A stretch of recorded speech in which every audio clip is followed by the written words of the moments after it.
for this lesson, we will be going to the Philippines, ang ating sariling bayan. So we have been traveling from Thailand, Indonesia, China, and other countries here in Asia. And now we're back in the Philippines for our last lesson for the third quarter.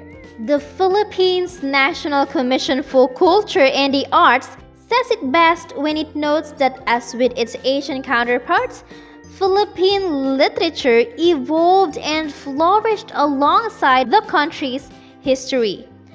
Epic poems, folk songs, folk speeches, riddles like the tigmo or bugtong, and proverbs and aphorisms in poetic forms such as the gadang and tanaga existed long before the colonizers came. The arrival of the Spanish results in both religious and secular prose and poetry.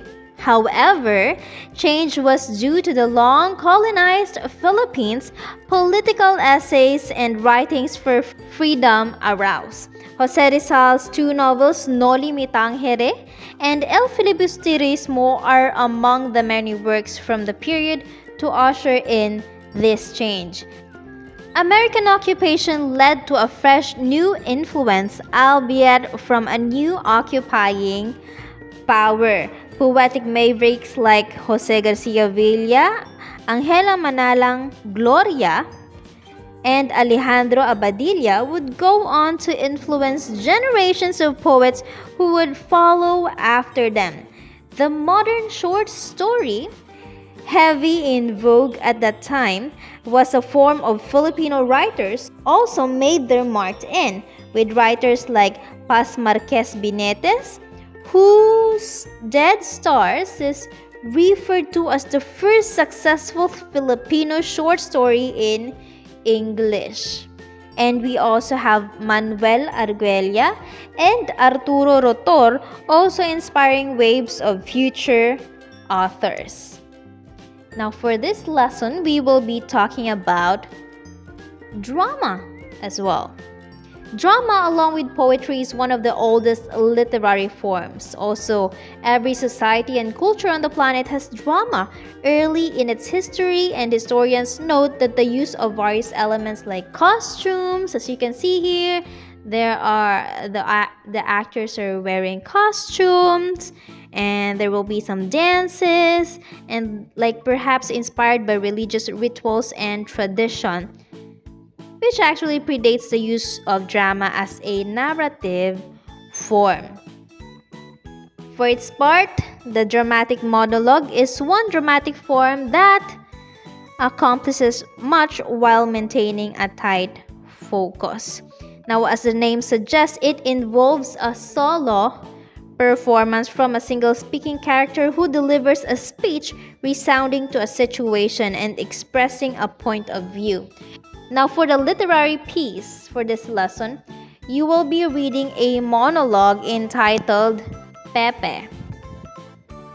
Pepe here, or as we know him as Jose Rizal, was written by Malu Jacob, a playwright who graduated from Miriam College and went on to hone her craft by studying TV production and direction at the City University of New York and studying film production at New York University.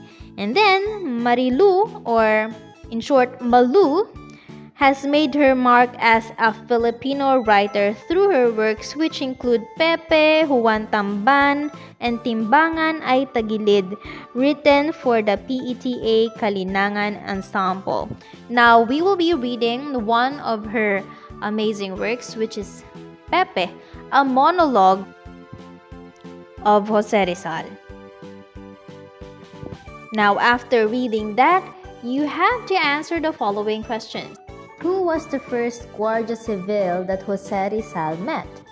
What did Pepe write that Spaniards initially loved but later on changed their minds about? What is Bagong Bayan now? If Pasiano could not send money, from whom does Pepe borrows? Who was the hero for Pepe? Where was Pasiano exiled? Who was Pepe's first teacher? How long was Pepe's mother imprisoned for being accused of poisoning? Where did the title Noli Me Tangere come from? Who was Pepe's first love that married an English man? Where did Pepe go to organize La Liga Filipina? And after reading the lines after this statement, I used to say education was the answer to all our problems. What have you realized? Now this has been Teacher Del. Bye!